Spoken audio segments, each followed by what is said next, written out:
નમસ્કાર ખેડૂત મિત્રો, ગુજરાત નેચરલ ફાર્મિંગ સાયન્સ યુનિવર્સિટીની આ યુટ્યુબ ચેનલમાં આપ સર્વેનું હાર્દિક સ્વાગત છે.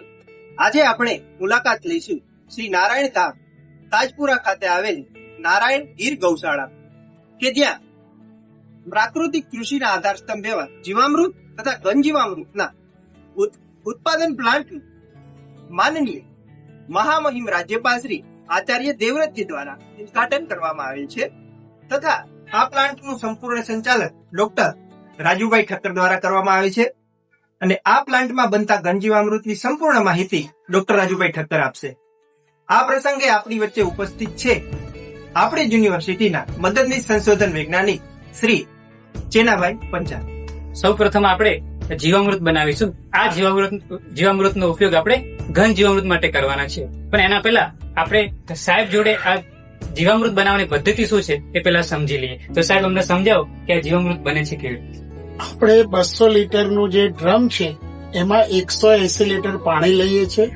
એની અંદર 10 લીટર ગૌમૂત્ર લઈએ છીએ દેશી ગાયનો, અને દેશી ગાયનો 10 કિલો ગોબર, 1.5 કિલો દેશી ગોળ, 1.5 કિલો દેશી બેસન અને 500 ગ્રામ શુદ્ધ માટી એ લઈને એનું ખૂબ જ સુંદર રીતેનું મિશ્રણ કરીએ છીએ.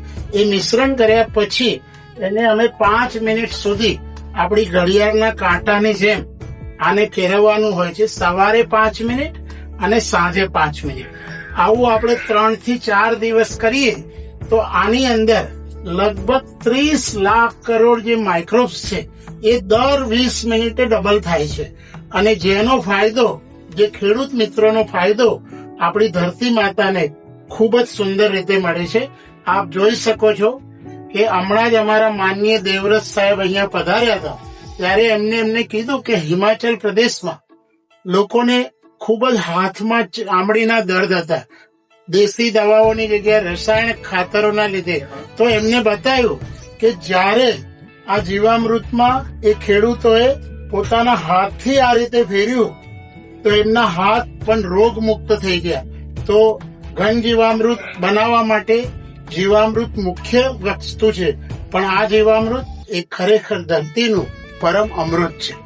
આપણે આજે ઘન જીવામૃત ની વિગતવાર માહિતી લઈશું અને એમના આપણી વચ્ચે ઉપસ્થિત છે રાજુભાઈ ઠક્કર સાહેબ, જે આપણને ઘન જીવામૃત કેવી રીતે બને એ આપણને સમજાવશે. નમસ્કાર. સૌ પ્રથમ દેશી ગીર ગાયનું જે ગોબર હોય એને અમે 4 થી 5 દિવસ ખુલ્લા તડકામાં સુકવીએ છીએ. સુકાયા પછી એને અમે મશીન, નાનકડું જે મશીન છે એની અંદર એને ભૂક્કો કરીએ છીએ. ભૂક્કો કર્યા પછી એને 6 ફૂટ લાંબુ, 3 ફૂટ પહોળું, 1 ફૂટ ઊંચાઈનો એક બેડ બનાવીએ છીએ. એ બેડ બનાવ્યા પછી અમે દર 1 ફૂટે એમાં હોલ કરીએ છીએ. એ હોલમાં અમે 100 કિલો 30 લીટર જીવામૃત અંદર પધરાઈએ છીએ. તો આ થવાથી 7 દિવસ સુધી જયારે આ રહે છે એને 7 દિવસ સુધી પલટ કરીએ છીએ. એ પલટ કર્યા પછીથી ફરીથી અમે 100 કિલો 30 લીટર જીવામૃત ફરીથી એને આપીએ છીએ. અને ત્યારે એ બીજા 7 દિવસ એટલે 15મા દિવસે શુદ્ધ ઘન જીવામૃત છે, જે પ્રાકૃતિક કૃષિનો મહા આધાર સ્તંભ છે.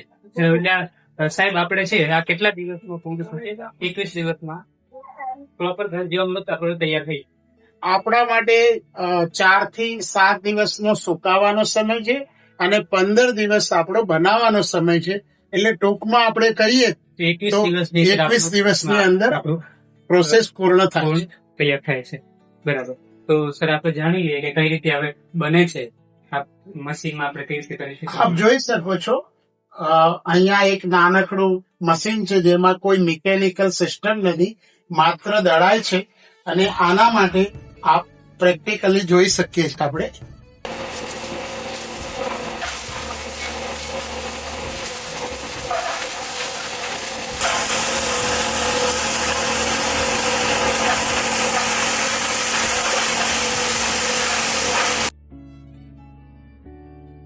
હવે આપણે દેશી ગાયના ગોબરનો જ ભૂકો છે એની ચાળણી વડે ચાળી અને આપણે ઘન જીવામૃતના બેડ માટે તૈયાર કરીશું. હવે આપણે તૈયાર થયેલું જે જીવામૃત છે એ આપણે આ જે ઘન જીવામૃતનો બેડ બનાવેલો છે ના 1.5 ફૂટના હોલના કાણામાં આપણે નાખવાનું છે.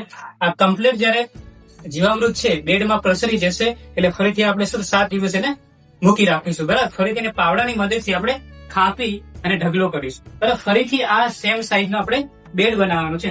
આ જે ઘન જીવામૃત છે આપણે 15 દિવસમાં તૈયાર થઈ જશે અને આપણે 6 મહિના સુધી આપણે સંગ્રહ કરી શકીએ છીએ.